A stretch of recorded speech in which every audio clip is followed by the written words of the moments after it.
प्रकाश के परावर्तन और अपवर्तन। अगर आप एनसीईआरटी एससीईआरटी बुक पढ़ रहे होंगे तो आपका एक ही चैप्टर का नाम दोनों होगा। अगर आप आलोक पब्लिकेशन या फिर आप भारती भवन बुक पढ़ते होंगे तो यहाँ पर दो चैप्टर होंगे। इस वीडियो में हम आपको बताने वाले हैं पूरा कंप्लीट प्रकाश के परावर्तन अपवर्तन सबके सब हम इमेज के साथ पढ़ाएंगे। इतना पढ़ाएंगे मजे से कि आपको जो है ना डायरेक्ट दिमाग में बैठ जाएगा। आपको इसके बाद कोई भी वीडियो देखने की जरूरत नहीं होगी। मैं वादे के साथ कहता हूँ कि आपको जो है ना सारा चीज इमेज के साथ हम समझा देंगे। सबसे यूनिक क्लास होने वाला है और हम पहली बार आपको बढ़ाने वाले हैं क्या चीज, फिजिक्स पढ़ाने वाले हैं। आप कंप्लीट देखिएगा, बहुत मजा आएगा, एक एक कंसेप्ट क्लियर हो जाएगा और ऐसा कोई कंसेप्ट नहीं रहेगा वो आपको जो है ना नहीं क्लियर होने वाला है। आप जो है ना यहाँ पर बल्ब कैसे जलता है, अगर हम लोग किसी कांच के यानी कि किसी हम लोग मिरर पे शीशा पे लाइट मारते हैं तो वहां से रिफ्लेक्ट होकर के लाइट कैसे आता है, लाइट के काम कैसे बहुत दूर तक चला जाता है। ठीक है, इसके अलावा हम लोग बहुत सारी चीजें जानेंगे, जैसे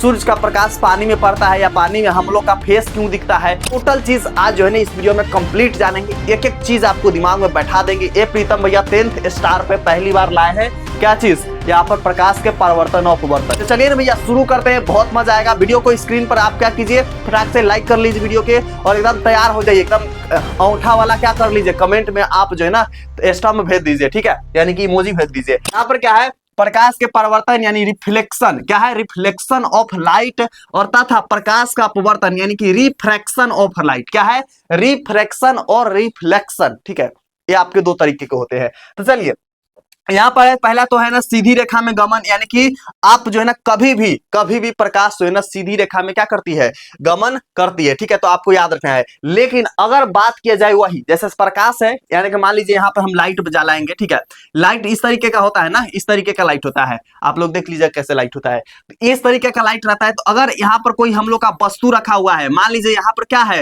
एक कोई आदमी खड़ा है। ठीक है, तो यहाँ से हम लाइट जला रहे हैं ना, तो क्या गया, सीधी रेखा में गया। लाइट हमेशा सीधी रेखा में जाता है।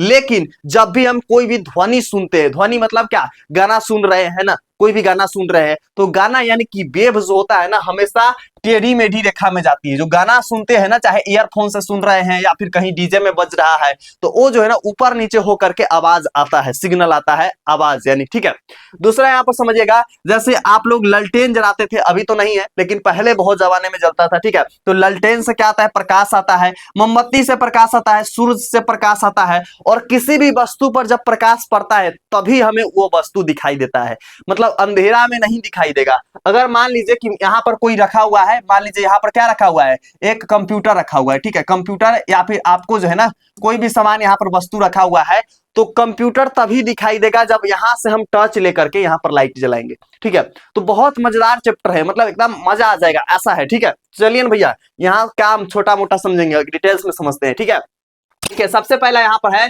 कि प्रकाश होता क्या है। सबसे पहले तो ये समझिए कि व्हाट इज लाइट, यानी कि प्रकाश क्या होता है, प्रकाश क्या है। एग्जाम में क्वेश्चन तो आएंगे ना, हाँ, तो समझिएगा यहाँ पे प्रकाश वह बाहरी भौतिक कारक है जिससे उपस्थिति हम वस्तुओं को देख पाते हैं। मतलब प्रकाश वह कारक है जिसके वजह से हम लोग किसी भी वस्तु को देख पाते हैं, भौतिक कारक है। ठीक है, तो एग्जाम में आएंगे प्रकाश कौन सी कारक है, तो भौतिक कारक है। आपको इंग्लिश वाले जानेंगे light is an external physical factor that enable to us to see object in presence. ठीक है, तो आपको इस तरीके से होंगे।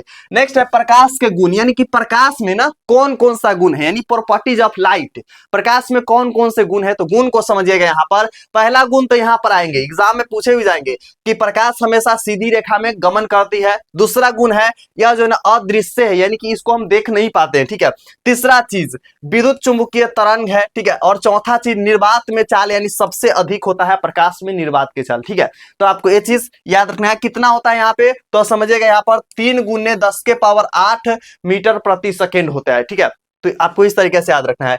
अब समझते हैं प्रकाश का स्रोत क्या क्या है, यानी कि प्रकाश आता कहां से, ये चीज समझिएगा। तो पहला है जिस वस्तु से प्रकाश निकलता है उसे प्रकाश यानी प्रकाश का स्रोत कहते हैं। मतलब जो भी वस्तु है जिससे प्रकाश निकलता है उसे प्रकाश का स्रोत कहते हैं। अब एग्जाम्पल के लिए हो जाएंगे सूरज हो जाएंगे, ललटेन हो जाएंगे, मोमबत्ती हो जाएंगे, और भी बहुत सारी चीज, बल्ब हो जाएंगे। ठीक है, तो आप एग्जाम्पल के लिए ले सकते हैं। तो प्रकाश स्रोत क्या है, एग्जाम में आएंगे तो आप लिख दीजिएगा ना कि जिस वस्तु से प्रकाश निकलता है उसे प्रकाश स्रोत कहते हैं। यह 2 प्रकार के होते हैं। प्रकाश स्रोत कितना प्रकार के होते हैं, तो 2 प्रकार के होते हैं। ठीक है, उससे पहले यहाँ पर समझ लीजिए पहला चीज क्या है, प्रकाश हमेशा सीधी रेखा में गमन करती है, वेव जो है ना उल्टी सीधा में चलता है। यहाँ पर वेव है ना, जैसे सिग्नल मोबाइल से टावर से फिर यहाँ पर है ना। और मान लीजिए ये प्रकाश स्रोत है, क्योंकि ललटेन जो है ना, ललटेन ललटेन ठीक है, ललटेन ललटेन जो है ना क्या है, ललटेन से प्रकाश निकल रहा है तो एक प्रकाश का स्रोत है। सूर्य है, सूर्य से प्रकाश निकल रहा है, प्रकाश का स्रोत है। यहाँ पर टच है, टच से क्या निकल रहा है, प्रकाश निकल रहा है, प्रकाश का स्रोत है। मोमबत्ती से भी प्रकाश निकल रहा है, प्रकाश का स्रोत है। ठीक है, तो आपको इस तरीके से अब देखिए प्रकाश का स्रोत और भी क्या क्या हो सकती है इसके अलावा। तो पहला सूरज हो जाएंगे, आग हो जाएंगे, तारा हो जाएंगे, यानी कि चांद हो जाएंगे। ठीक है, उसके अलावा यहाँ पर क्या हो जाएंगे, लाइटिंग, यानी कि उसके अलावा बल्ब हो जाएंगे, टॉर्च हो जाएंगे, ललटेन हो जाएंगे, ट्यूबलाइट हो जाएंगे और कैंडल यानी मोमबत्ती हो जाएंगे। तो ये सब प्रकाश का हमारा स्रोत रहने वाला है। चलिए अब हम लोग अगला स्लाइड में चलते हैं। अगला स्लाइड हम लोग यहाँ पर है कि प्रदीप्त प्रकाश, यानी वहां पर हम बताए ना प्रकाश स्रोत दो प्रकार का होते हैं। कितना प्रकार के होते हैं, एग्जाम में आएंगे तो प्रकाश स्रोत दो प्रकार के होते हैं। तो चलिए यहाँ पर समझते हैं कि जो स्वयं प्रकाश उत्सर्जित करते हैं, जैसे सूर्य, तारा, जलता हुआ बल्ब, उसे हम लोग क्या बोलते हैं, प्रदीप्त प्रकाश स्रोत कहते हैं। ठीक है, तो आपको लिखना है जो स्वयं से पैदा करे, जिसको कोई भी चीज का जरूरत नहीं पड़े। लेकिन दूसरा होता है अप्रदीप्त, यानी कि नॉन ल्यूमिनियस। ठीक है, जो प्रकाश स्वयं नहीं देते हैं बल्कि दूसरे के प्रकाश से चमकते हैं, जैसे चंद्रमा हो गए, मेज हो गए, किताब हो गए। ठीक है, तो ये सब क्या है, प्रकाश का अप्रदीप्त स्रोत है। ठीक है, तो आपको समझना है। जैसे यहाँ पर है, जैसे ये क्या है, खुद से प्रकाश निकाल रहा है ना, बल्ब है, यहाँ पर तारा है, चांद है। ठीक है, तो ये सब खुद से प्रकाश निकाल रहा है, सूरज है। ठीक है, चांद नहीं है, सूरज है। और यहाँ पर देखिए मेज अगर चमक रहा है क्या चीज से, यहाँ पर चांद के प्रकाश से, या किताब चमक रहा है चांद के प्रकाश से, तो ये सब क्या हो जाएंगे, अप्रदीप्त प्रकाश स्रोत हो जाएंगे। अब यहाँ पर समझिएगा प्रकाश की किरण यानी रे ऑफ लाइट, प्रकाश की किरण क्या होता है इसके बारे में समझते हैं। तो यहाँ पर है कि एक सरल रेखा पर चलने वाले प्रकाश को किरण कहते हैं। क्या करते हैं, एक सरल रेखा पे चलने वाले प्रकाश को किरण कहते हैं। ठीक है, उसके बाद हम लोग यहाँ पर आ जाएंगे किरण पुंज। ठीक है, हाँ यहाँ पर हम लोग थे। देखिए यहाँ पर उसके बाद है किरण पुंज, यानी किरण पुंज क्या होते हैं इसको समझिएगा आप अच्छे से। ठीक है, तो किरणों के समूह को किरण पुंज कहते हैं। यह तीन प्रकार के होते हैं। किरण पुंज कितने प्रकार के होते हैं, टोटल तीन प्रकार के होते हैं। किरणों के समूह को क्या कहते हैं, किरण पुंज कहते हैं। टोटल तीन प्रकार के होते हैं। यहाँ पर प्रकार कौन कौन सा हो जाएंगे, तो यहाँ पर समझिएगा। तो सबसे पहला हो जाएंगे अपसारी किरण पुंज। अपसारी किरण पुंज इंग्लिश में बोलेंगे डाइवर्जिंग बेम। ठीक है, तो जब किरणें एक बिंदु से निकलकर फैलती चली जाती है, क्या करती है, जब किरण एक बिंदु से निकल करके फैलती चली जाती है, यानी फैलते नहीं लगता है। ठीक है, उसे क्या कहते हैं, यानी कि अपसारी किरण पुंज कहते हैं। दूसरा है अभिसारी किरण पुंज। क्या है दूसरा, अभिसारी किरण पुंज। अब इसको क्या कहते हैं भैया, इसको भी समझते हैं। ठीक है, तो जब किरण अलग अलग दिशाओं से आकर एक बिंदु पर मिलती है, जैसे मान लीजिए कि पहला हम लोग क्या पढ़े हैं, यहाँ पर पढ़े हैं ना कि अपसारी किरण पुंज क्या होते हैं। मान लीजिए क्या है, एक सूरज है। अब यहाँ पर भैया सूरज है यहाँ पे है ना, ये सूरज है, तो सूरज से प्रकाश सभी चीज पर फैलता है, तो इसको क्या बोलेंगे, अभिसारी किरण पुंज कहेंगे। देखिए यहाँ पर बताया गया है ना कि एक बिंदु से निकलकर सभी तरफ फैल जाता है, तो इसको हम लोग बोलेंगे, जैसे सूरज है, सूरज से निकलकर चारों तरफ फैल जाता है, तो इसे बोलेंगे अपसारी किरण पुंज। लेकिन यहाँ पर अभिसारी जो है ना, अभिसारी एक क्या कर रहा है ना, ये क्या कर रहा है कि जब किरण अलग अलग दिशाओं से आकर एक बिंदु पर मिल जाती है। ठीक है, जैसे मान लीजिए कि यहाँ पर एक बिंदु है और सूरज से आकर के, चांद से आकर के, सभी जगह से आकर के एक बिंदु पर मिल जा रहा है, इसे बोलेंगे क्या, अभिसारी किरण पुंज कहेंगे। ठीक है, समांतर किरण पुंज इसको क्या बोलते हैं, तो वैसा किरण पुंज। ठीक है, यहाँ पर समझिएगा जब किरण एक दूसरे के समांतर होती है, जैसे सूर्य की किरण। ठीक है, जब किरणें एक दूसरे के समांतर होती है, जैसे सूर्य की किरण, जब यह समझिएगा जब एक किरण दूसरे किरण के समांतर होती है, इसे सूर्य की किरण कहते हैं। ठीक है, मतलब बराबर होती है, ज्यादा ना कम ना ज्यादा। ठीक है, आगे समझिएगा प्रकाश का परावर्तन। ठीक है, प्रकाश के परावर्तन यानी रिफ्लेक्शन ऑफ लाइट अब आया है हम लोग का। यहाँ पर है जब प्रकाश किसी चिकनी या पॉलिशदार सतह जैसे दर्पण पर पड़ता है, तो वह एक निश्चित नियम के अनुसार वापस लौट जाता है। इस घटना को प्रकाश का परावर्तन कहते हैं। नहीं समझ में आया, नहीं समझ में आया, हम समझाते हैं। जैसे मान लीजिए कि एक कांच है। ठीक है, सिंपल से समझिएगा, यहाँ पे हम आपको दिखा रहे हैं।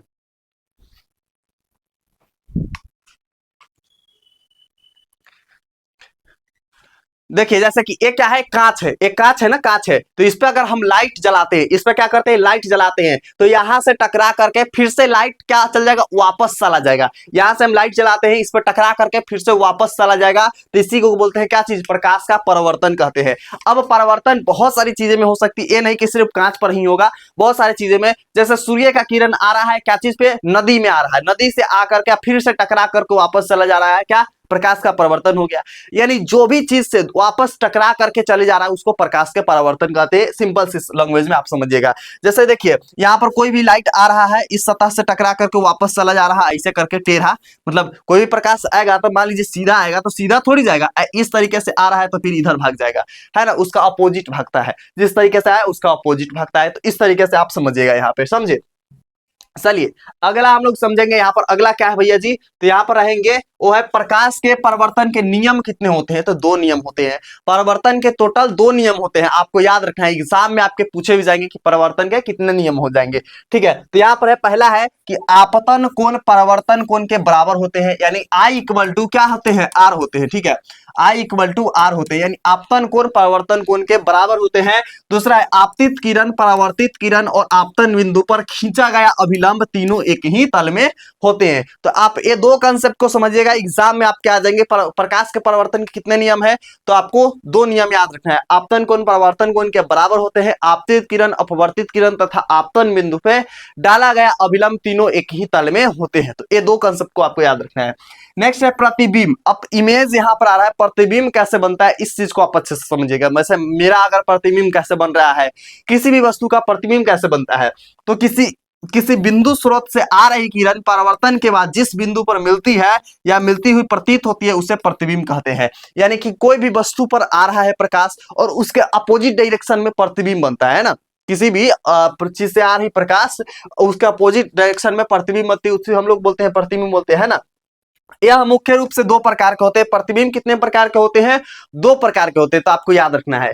प्रकार पहला क्या है भैया, तो यहाँ पर पहला प्रकार आ जाएंगे, यहाँ पे क्या है भैया, वास्तविक प्रतिबिंब यानी रियल इमेज। वास्तविक प्रतिबिंब यानी कि रियल इमेज, इसको कैसे समझिएगा, तो यहाँ पर है जो किरण के वास्तविक कटान से बनता है इसे पर्दे पर प्राप्त किया जा सकता है। अब मान लीजिए कि हम क्या है, हम यहाँ पर ऐसे कार खड़ा है ना, खड़ा है, तभी मान लीजिए कि ऊपर लाइट चल रहा है, नीचे लाइट जला है, इसका वजह से मेरा प्रतिबिंब पीछे नहीं बन रहा है। लेकिन सिर्फ सामने से लाइट जलाया जाए तो मेरा जो प्रतिबिंब है ना, मेरा छाया है, वो क्या बनेगा, बोर्ड के पीछे बन जाएगा। सिंपल बात है। तो इसे क्या कर रहे हैं, पर्दे पर हम छाप ले रहे हैं, पर्दे पर उतारा जा सकता है। अगर मान लीजिए हम ऐसे खड़ा है, कोई लाइट सीधे जलाया, मेरा प्रतिबिंब पीछे बना, तो उसको हम आराम से क्या कर सकते हैं, वहां पे कलर उलर कर सकते हैं, जो भी चीजें हैं। लेकिन दूसरा भी होता है, दूसरा क्या है यहाँ पे, अभिसारी यानी आभासी या काल्पनिक प्रतिबिंब यानी वर्चुअल इमेज। जो किरण के आभासी कटांक सिर्फ महसूस होना से बनता है, इसे पर्दे पर प्राप्त नहीं किया जा सकता, उसे बोलेंगे आभासी प्रतिबिंब, ठीक है। तो आप इस तरीके से समझिएगा। नेक्स्ट है वास्तविक और आभासी प्रतिबिंब में अंतर। एग्जाम में आपके अक्सर आते हैं, कितना 5 नंबर में आते हैं कि आभासी और वास्तविक प्रतिबिंब में आप अंतर बताइए, ठीक है। पहला है वास्तविक प्रतिबिंब में यानी रियल इमेज में यह किरण के वास्तविक कटांक से बनता है, आभासी में आभासी या काल्पनिक या किरण के आभासी कटांक से बनता है। तो इस प्रकार से आपको याद रखना है। दूसरा यहाँ पर है, इसे पर्दे पर प्राप्त किया जा सकता है, इसे पर्दे पर प्राप्त नहीं किया जा सकता है। नेक्स्ट है यह हमेशा उल्टा होता है या हमेशा सीधा होता है। तो आपको इस तरीके से ये वाला क्या करना है, लिख देना है। जब एग्जाम में आएंगे तो 3-3 को आपको लिख देना है। चलिए नेक्स्ट यहाँ पर हम लोग आ जाएंगे, क्या है, गोलीय दर्पण। अब हम लोग कहाँ आ चुके हैं, दर्पण के तरफ आ चुके हैं। जो भी परिवर्तन अपसारी ये सब खत्म हो चुका है। अब हम लोग दर्पण पे आएंगे। दर्पण के क्या है कि वह दर्पण जिससे परावर्तन पृष्ठ गोला होता है, यानी कि वैसे दर्पण जिसका परावर्तन क्या होता है, गोल होता है, उसे हम लोग गोलीय दर्पण बोलते हैं। जैसे यहाँ पर देख लीजिए, यहाँ पर क्या हो जाएंगे, यहाँ पर इस तरीके का हो जाएंगे, गोला वाला दर्पण, ठीक है। नेक्स्ट यहाँ पर है, यह दो प्रकार के होते हैं। पहला होता है अवतल दर्पण और दूसरा होता है उत्तल दर्पण, ठीक है। क्या होता है, पहला अवतल दर्पण, दूसरा होता है उत्तल दर्पण। अब यहाँ पर समझिएगा, जिसका परावर्तन यानी कि अवतल दर्पण किसे बोलेंगे, तो जिसका परावर्तन पृष्ठ अंदर की ओर धंसा हो। यानी कि अवतल दर्पण क्या होता है, धंसा हुआ होता है, धंसा हुआ, जिसमें अपना पिक्चर जो है ना बड़ा बड़ा देख सकते हैं। जैसे हमारे घर का आईना होता है ना, उसमें क्या करते हैं हम लोग, पिक्चर को बड़ा बड़ा देख सकते हैं, यानी इजिली हम लोग बड़ा देख सकते हैं, उसे बोलेंगे अवतल दर्पण। उत्तल दर्पण क्या होता है, जिसका परावर्तन पृष्ठ बाहर की ओर उभरा हुआ होता है, रिफ्लेक्टिव सरफेस कर्व्ड आउटवर्ड, ठीक है, उसे बोलेंगे उत्तल दर्पण। जैसे गाड़ी के शीशा के रूप में, है ना, क्योंकि उसमें जो है ना सीधा पिक्चर देखना रहता है और सारे गाड़ी को एक साथ देखना रहता है, तो छोटा सा शीशा में सारे को देखना है, तो उसके लिए हम लोग उत्तल दर्पण का यूज करते हैं। यहाँ पर है ध्रुव, जैसे अभी हम आपको दिखाए हैं, ये क्या है, ये क्या है भैया, ये है गाड़ी का शीशा। इसमें क्या होगा, पूरा पिक्चर दिखेगा, जितना गाड़ी आ रहा है ना सबका इसी में दिखेगा, ठीक है। लेकिन इसमें अगर हम फेस देखते हैं तो बहुत छोटा सा फेस आएगा, बहुत छोटा सा फेस आएगा, तो इसलिए जो है ये सब गाड़ी के रूप में ज्यादा यूज किया जाता है, गाड़ी के मिरर के रूप में, ठीक है। अगला है ध्रुव, यानी कि पोल क्या होता है ना, पी, यानी ध्रुव क्या होता है ये समझिएगा, ठीक है। यहाँ पर दोनों को दिया गया है, ठीक है, दोनों को वो दिया हुआ है। यहाँ पर ध्रुव क्या है भैया, तो गोलीय दर्पण के परावर्तन पृष्ठ के केंद्र को ध्रुव कहते हैं, ठीक है। गोलीय दर्पण के परावर्तन के पृष्ठ को ध्रुव कहते हैं, तो इस तरीके से आपको लिख देना है। नेक्स्ट है वक्रता केंद्र, गोलीय दर्पण जिस गोले का भाग है उसके केंद्र को वक्रता केंद्र कहते हैं, यह दर्पण के बाहर की तरफ होता है। यहाँ पर आप देख सकते हैं वक्रता केंद्र क्या है, सी, यानी यहाँ पे है, ठीक है, पी यहाँ पे है, ठीक है। तो आपको इस तरीके से क्या कर देना है, लिख देना है एग्जाम में जब भी आएगा तो। चलिए नेक्स्ट यहाँ पर आ जाएंगे वक्रता त्रिज्या क्या होते हैं। ये छोटा छोटा पॉइंट इसलिए दिया गया है ना, ताकि जब भी आप फार्मूला सिद्ध करो F=R/2 दर्पण सूत्र में, तो आपको आसानी से बन जाए, ठीक है। तो ध्रुव P यानी वक्रता केंद्र C के बीच की दूरी को वक्रता त्रिज्या कहते हैं। मुख्य अक्ष क्या होते हैं, प्रिंसिपल एक्सिस, ठीक है। तो ध्रुव और वक्रता केंद्र C से बाहर होकर गुजरने वाली सीधी रेखा को कहते हैं, ठीक है। उसके अलावा हम लोग क्या आ जाएंगे, अगला क्या है, मुख्य फोकस यानी प्रिंसिपल फोकस, यानी कि मुख्य अक्ष के समांतर आने वाली किरणें परावर्तन के बाद जिस बिंदु पर मिलती है अवतल में या मिलती हुई प्रतीत होती है उत्तल में, ठीक है, उसे हम लोग कहते हैं। नेक्स्ट यहाँ पर आ जाएंगे फोकस दूरी, दर्पण के ध्रुव और मुख्य फोकस के बीच की दूरी को हम लोग क्या कहते हैं, फोकस दूरी कहते हैं। तो आपको ये छोटा सा पॉइंट को स्क्रीनशॉट ले लेना है, बाकी हम पीपीटी टोटल प्रोवाइड कर देंगे आप लोग के क्या चीज पे, टेलीग्राम पे कर देंगे, ठीक है। तो इसलिए बोल रहे जो बच्चे अभी तक लाइक नहीं किए फटाक से लाइक कर लीजिएगा सारे बच्चे, ठीक है, सारे बच्चे लाइक कर लीजिएगा। और लाइक करने के बाद हाइप भी आप लोग वीडियो को जरूर कीजिएगा, ठीक है। शेयर वगैरह तो आप लोग कर ही देते होंगे, उसको करने की जरूरत है नहीं। चलिए आगे हम लोग का क्या है भैया, नेक्स्ट है द्वार, ठीक है, यानी कि अपेक्ष। यहाँ है परावर्तन, यानी कि परावर्तन पृष्ठ के व्यास को दर्पण का द्वारक कहते हैं, ठीक है। अवतल दर्पण के उपयोग को लिखिए। अब अवतल दर्पण का क्या क्या चीज में उपयोग होता है, ये एग्जाम में आपके पूछे जाएंगे, तो वो आपको लिखना होता है। देखिए पहला है हजामती दर्पण के रूप में, टॉर्च और वाहनों के हेडलाइट के रूप में, सौर भट्टियों में, ठीक है, हम लोग क्या करते हैं, अवतल दर्पण का उपयोग करते हैं। उत्तल दर्पण के उपयोग क्या क्या चीज में करते हैं, तो पहला है वाहन के साइड मिरर के यानी पीछे देखने वाले दर्पण के रूप में, सड़क पर लगे लैंपों में, ठीक है, तो ये सब चीज में हम लोग करते हैं अवतल दर्पण उत्तल दर्पण का उपयोग। तो आपके एग्जाम में आएंगे उपयोग लिखने के लिए, तो आप आसानी से लिख दीजिएगा, ठीक है। चलिए अगला हम लोग यहाँ पर आ जाएंगे समतल दर्पण द्वारा बने प्रतिबिंब की विशेषताओं को लिखिए। जो समतल दर्पण होता है ना, उसके द्वारा बने गए प्रतिबिंब के विशेषताओं को लिखिए, एग्जाम में आपके पूछे जाएंगे। कैसे लिखिएगा यहाँ पर समझते हैं। तो प्रतिबिंब हमेशा आभासी और सीधा होता है, ठीक है। क्या होता है, प्रतिबिंब हमेशा आभासी और सीधा होता है। प्रतिबिंब का आकार वस्तु के आकार के बराबर होते हैं। जो प्रतिबिंब आकार होते हैं ना, वो वस्तु के, अगर एक कलम को हम लोग देख रहे हैं समतल दर्पण में, तो जितना बड़ा कलम है ना उतने बड़ा उसमें दिखाएगा, ना बड़ा दिखाएगा ना छोटा दिखाएगा। यही अगर उत्तल दर्पण में देखेंगे तो छोटा दिखाएगा, अवतल दर्पण में देखेंगे तो बड़ा दिखाएगा, लेकिन समतल दर्पण में सेम टू सेम दिखाएगा, ठीक। यहाँ पर हम लोग का है समतल दर्पण की फोकस दूरी अनंत होती है, उसका जो फोकस दूरी होती है अनंत होती है। समतल दर्पण आवर्धन यानी मैग्निफिकेशन हमेशा +1 होता है, ठीक है, ये चीज समझिएगा। अब हम लोग यहाँ पर समझते हैं क्या चीज भैया जी, यहाँ पर एक चीज समझना है, यानी कि लेटरियल इन्वर्सन, ठीक है, क्या है, लेटरियल इन्वर्सन है। अब इसको हम लोग किस तरीके से समझेंगे, जब दर्पण में वस्तु का दायां भाग बायां और बायां भाग दायां दिखाई दे तो इसे पाक्ष परिवर्तन कहते हैं। जैसे हम लोग क्या करते हैं, यहाँ पर देखते हैं ये मेरा क्या है, दहिना है ना, और ये हमारा क्या है, बायां है।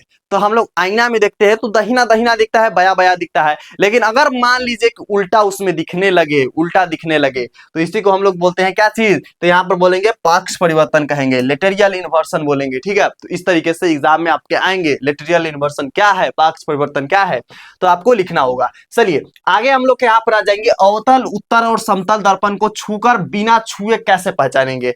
देखिए अवतल दर्पण, उत्तल दर्पण और समतल दर्पण को छू कर भी बताइए और बिना छुए कैसे पहचानिएगा, तो इस चीज को आप समझिएगा। यहाँ पे समतल दर्पण जिसकी सतह बिल्कुल सपाट यानी बराबर होती है, प्लेन होती है, उसे हम लोग बोलेंगे क्या चीज, तो समतल दर्पण बोलेंगे। The surface is completely flat, उसको हम लोग बोले क्या बोलेंगे, तो यहाँ पे हम लोग बोलेंगे यानी कि समतल दर्पण। अवतल दर्पण किसे बोलेंगे? जिसकी सतह अंदर की ओर धंसी हुई होगी। कनकेव मिरर, ठीक है, the surface is converted inward, इसको हम लोग बोलेंगे अवतल दर्पण। उत्तल दर्पण, इसकी सतह बाहर की ओर उभरी हुई होती है। Convex, the surface is blacked outward, ठीक है, तो आपको लिख देना एग्जाम में। नेक्स्ट है देखकर, यानी बाय लुकिंग। बाय लुकिंग क्या होता है, इस चीज को आप अच्छे से समझिएगा, बहुत ही इंपॉर्टेंट है, सारे बच्चे के लिए इंपॉर्टेंट है, ठीक है। यहां पर है समतल, यानी प्रतिबिंब वस्तु के बराबर दिखता है, यानी plane, the image is the same size as the object, ठीक है। नेक्स्ट है अवतल दर्पण, प्रतिबिंब वस्तु से बड़ा दिखता है। Concave, the image looks larger magnified. तो आपको ये चीज याद रखना है, जब भी हम आपको समझा देते हैं डिटेल्स में। समतल दर्पण मतलब जैसा हम हैं सेम टू सेम वैसा दिखाएगा। मतलब अगर हम मोटा है तो मोटा दिखाएगा, पतला है तो पतला दिखाएगा, सिंपल। छोटा है तो छोटा दिखाएगा, बड़ा है तो बड़ा दिखाएगा। लेकिन जब अवतल दर्पण आ जाएगा ना, तो यहाँ पर एक चीज दिक्कत होता है भैया, हम अगर पतला है ना तो वहां पर तो क्या बढ़ा चढ़ा के दिखाएगा। मेरा फेस इतनी को है लेकिन दिखाएगा क्या, इतना बड़का दिखाएगा। अवतल दर्पण में ये होता है। लेकिन अगर उत्तल दर्पण की बात किया जाए, जो गाड़ी उड़ी में यूज होता है, अब हमारा मुंह इतनो बड़का काहे ना रहे, वो में दिखाएगा भुचनी को, एकदम छोटकी को दिखाएगा। तो यही दिक्कत है, आपको इस तरीके से समझना है, ठीक है। तो उत्तल दर्पण प्रतिबिंब वस्तु से छोटा दिखता है, हो गया ना, मेरा फेसबा बहुत छोटा दिखेगा। चलिए अगला हम लोग के यहाँ पर है टॉपिक, वो है अवतल दर्पण और उत्तल दर्पण में अंतर को लिखिए। जैसे वहां पर तो हम लोग जाने थे ना कि आभासी और काल्पनिक प्रतिबिंब में अंतर, लेकिन यहाँ पर उत्तल दर्पण अवतल दर्पण में पहला चीज, अवतल इस तरफ है, उत्तल इस तरफ है, ध्यान दीजिएगा सारे बच्चे, ठीक है। बनावट, इसका परिवर्तन पृष्ठ अंदर की ओर धंसा हुआ होता है और इसका बाहर की तरफ उभरा हुआ होता है।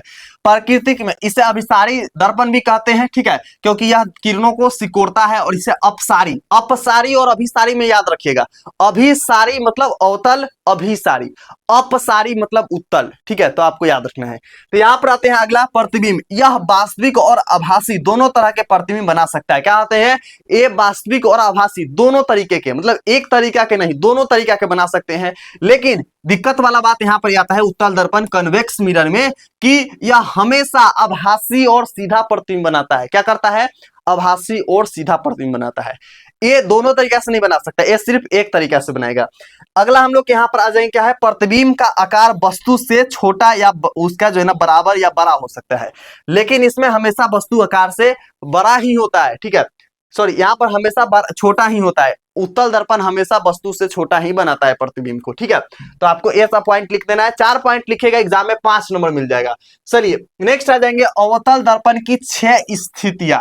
6 स्थितियां क्या क्या हो सकती है आप समझिएगा। यहाँ पर सारा का इमेज डाला हुआ है, जिसको नहीं समझ में आया टेक्स्ट से वो इमेज से समझ सकते हैं।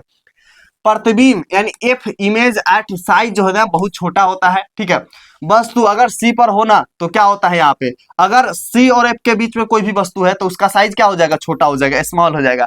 सी और क्या है, सी पर है ही है, सिर्फ सी पर ही है तो क्या हो जाएंगे, साइज जो है ना बराबर हो जाएगा। और सी और एफ के बीच में है तो क्या हो जाएगा, बड़ा हो जाएगा, ठीक है।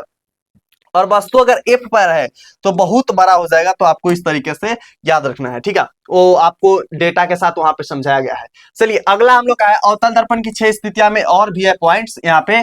एफ पी और एफ के बीच में होना तो क्या हो जाएंगे, यहाँ पर साइज क्या हो जाएगा, बड़ा हो जाएगा। और प्राकृतिक क्या हो जाएगा, सीधा और आभासी हो जाएगा। तो आपको इस तरीके से एग्जाम में पूछे जाएंगे तो आपको बना देना है, लिख देना है, ठीक है। नेक्स्ट आएंगे उत्तल दर्पण की स्थितियां। अगर अनंत पर है, अगर अनंत पे है कोई भी वस्तु, अगर अनंत पे है, ठीक है, अनंत पर रहता है तो क्या हो जाएंगे, उसका जो है ना क्या हो जाएंगे, बहुत साइज बहुत छोटा हो जाएगा। क्या हो जाएगा, साइज जो है ना बहुत छोटा हो जाएगा अगर कोई भी वस्तु अनंत पर है तो, ठीक है। तो आपको इस तरीके से लिखना है। वस्तु कहीं भी हो, अगर वस्तु मान लीजिए कहीं भी हो, क्योंकि गाड़ी भाई गाड़ी देख करके कोई थोड़ी चलाता है, वो पीछे भी हो सकता है, बहुत ज्यादा आगे भी हो सकता है। तो वस्तु अगर कहीं भी हो तो उसका प्राकृतिक क्या हो जाएंगे, सीधा और आभासी हो जाएंगे। और साइज क्या हो जाएंगे, छोटा हो जाएंगे।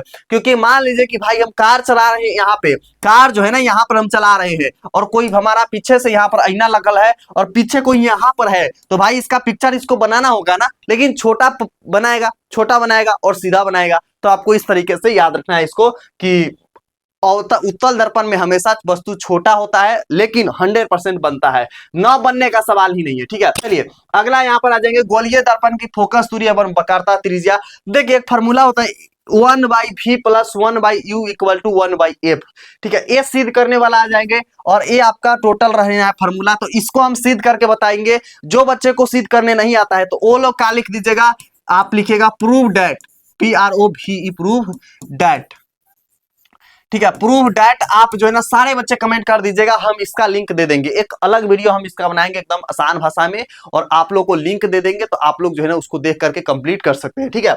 और सेम टू सेम ये दर्पण सूत्र हो जाएंगे ना, है ये दर्पण सूत्र है, ठीक है। और एक वैसा ही आएगा का F=R/2 वाला, ठीक है। हाँ, यहाँ पर है ना गोलीय दर्पण की फोकस दूरी F=R/2, एकरो हम कर देंगे, तो आप लोग प्रूव डैट कर दीजिएगा, सभी बच्चे को हम लिंक दे देंगे, तो आप लोग कमेंट बॉक्स में जरूर लिखिएगा, जो नहीं लिखेगा उसको नहीं मिलेगा, ठीक है।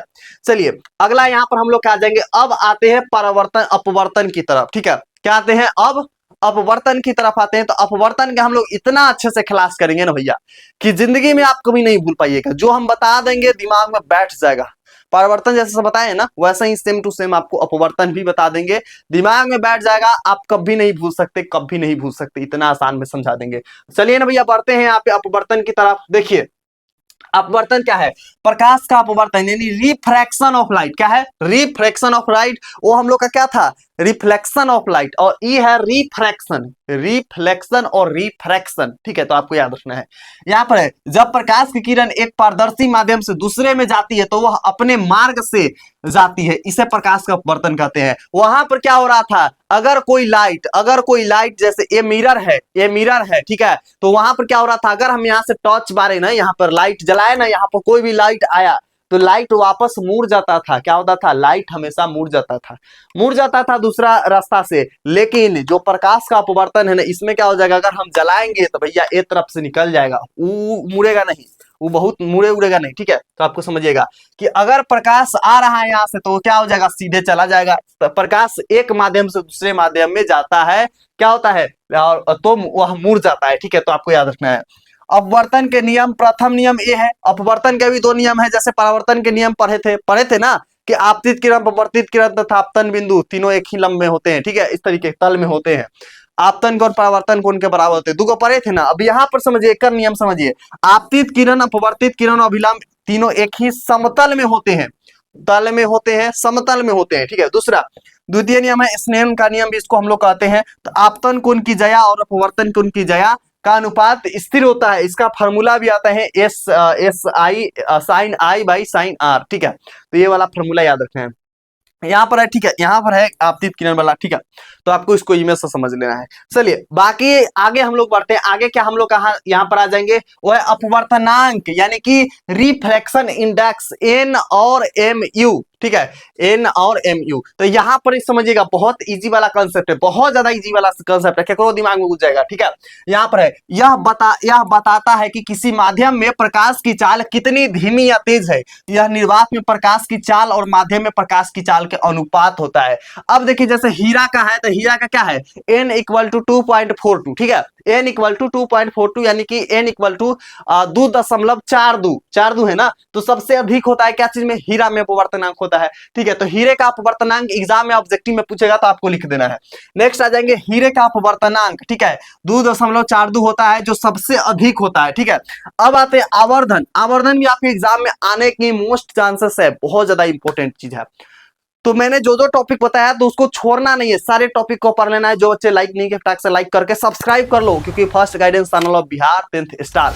यहाँ पर है किसी दर्पण या लेंस द्वारा बनाए गए प्रतिबिंब की ऊंचाई और वस्तु की ऊंचाई का अनुपात आवर्धन कहते हैं, ठीक है। The ratio of the height of the image to the height of the object is called magnification, ठीक है। तो यहाँ पर आ जाएंगे गोलीय लेंस के प्रकार। अब देखिए वहां पर हम लोग गोलीय दर्पण का प्रकार पढ़े थे ना, अब यहाँ पर गोलीय लेंस का प्रकार आ जाएंगे। क्या चीज आएंगे, टाइप ऑफ स्फेरिकल लेंस। क्या है, टाइप ऑफ स्फेरिकल लेंसेस, ठीक है। तो यहाँ पर समझिएगा इसका दो प्रकार होते हैं, पहला होते हैं कन्वेक्स मिरर, ठीक है, कन्वेक्स मिरर और कनकेव मिरर। तो अवतल और उत्तल लेंस होते हैं, दो लेंस यहाँ पर हम लोग का होते हैं, ठीक है। चलिए अब यहाँ पर हम लोग समझते हैं कि अवतल लेंस क्या होते हैं, यानी कनकेव लेंस क्या होते हैं, इसको आप समझिएगा अच्छे से। यहाँ पर क्या है, यह बीच में पतला और किनारे में मोटा होता है।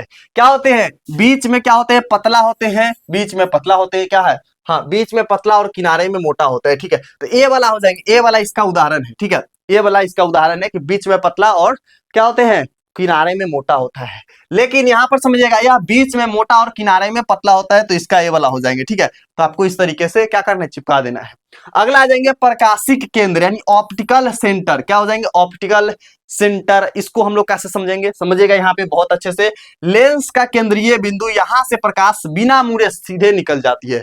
क्या होते हैं, बिना मुड़े सीधे निकल जाती है, तो आपको इस तरीके से चिपका देना है। अगला है वक्रता केंद्र, सेंटर ऑफ कन्वेक्चर। ठीक है, हाँ कर्वेक्चर।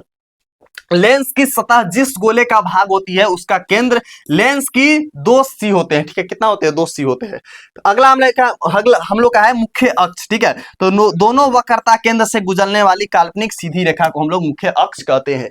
चलिए अगला हम लोग यहाँ पर आ जाएंगे, आगे है वक्रता त्रिज्या यानी कि रेडियस ऑफ कर्वेचर। ठीक है, रेडियस और कर्वेचर। तो यहाँ पर हम लोग समझिएगा कि लेंस की प्रकाशिक केंद्र से वक्रता केंद्र तक की दूरी। नेक्स्ट है मुख्य फोकस यानी प्रिंसिपल ऑफ फोकस एफ, वह बिंदु जहां से समांतर किरण अपवर्तन के बाद मिलती है उत्तल में या फैली हुई प्रतीत होती है, फैलती हुई प्रतीत होती है अवतल में।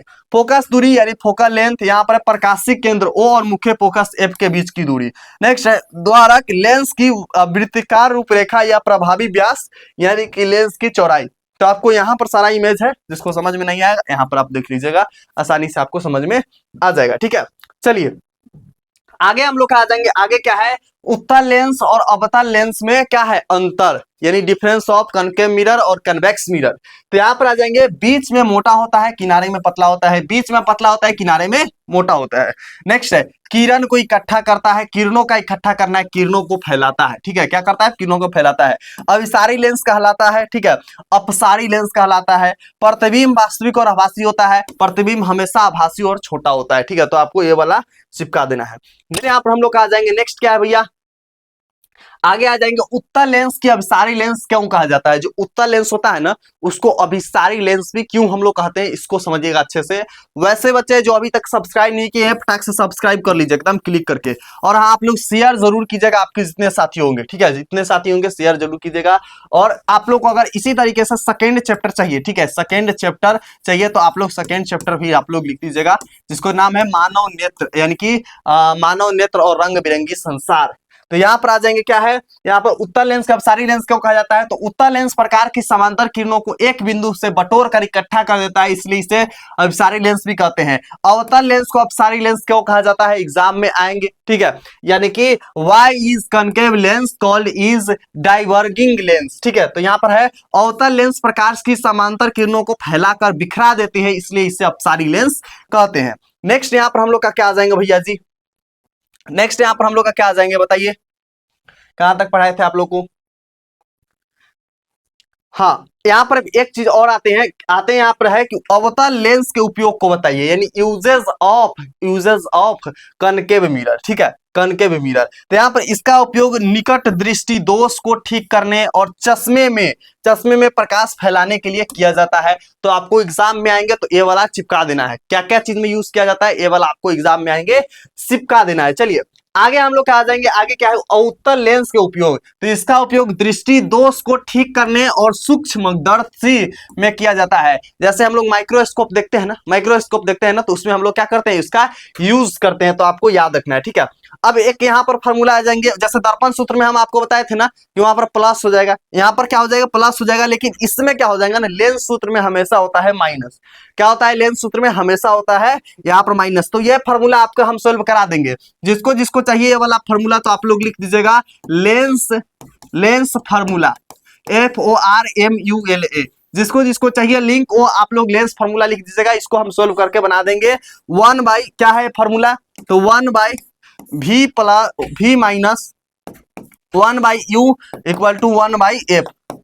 ठीक है, तो आपको इस तरीके से करना है, आप लिख दीजिएगा तो आसानी से बन जाएगा। चलिए आगे हम लोग यहाँ पर है, आगे क्या है भैया जी, तो यहाँ पर उत्तल लेंस की स्थितियां आप यहाँ पर देख सकते हैं, उत्तल लेंस की और अवतल लेंस की स्थितियां यहाँ पर है, तो आप लोग इसका स्क्रीनशॉट ले लीजिएगा। ठीक है, तो आपको समझ में आ जाएगा। ठीक है, चलिए तो यहाँ तक हम लोग का टोटल समाप्त हो गया यह चैप्टर, तो आखिरी तक हम लोग समाप्त कर ही लिए। ठीक है, तो आपको जो है ना इसका PDF कहाँ मिलेगा, टेलीग्राम पर मिल जाएगा। और जो टेलीग्राम नहीं चलाते हैं उसके लिए व्हाट्सएप चैनल भी लिंक में और पिन कमेंट में दिया हुआ है, तो आप व्हाट्सएप चैनल भी ज्वाइन कर सकते हैं। इसके अलावा आप लोग क्या कीजिएगा, इस वीडियो के आपके जितने साथी होंगे सबके साथ शेयर कीजिएगा। जाइए 2027 वाले जितने भी बच्चे हैं सबके साथ जाकर के आप क्या कर दीजिए, शेयर कर दीजिए, ताकि सभी के पास यह वीडियो पहुंच पाए। और बाकी यह सेशन आप लोग को कैसा लगा है कमेंट बॉक्स में आप लोग अपना फीडबैक जरूर दीजिए, ठीक है। बाकी मिलता है अगला वीडियो में, तब तक love you and bye bye champion.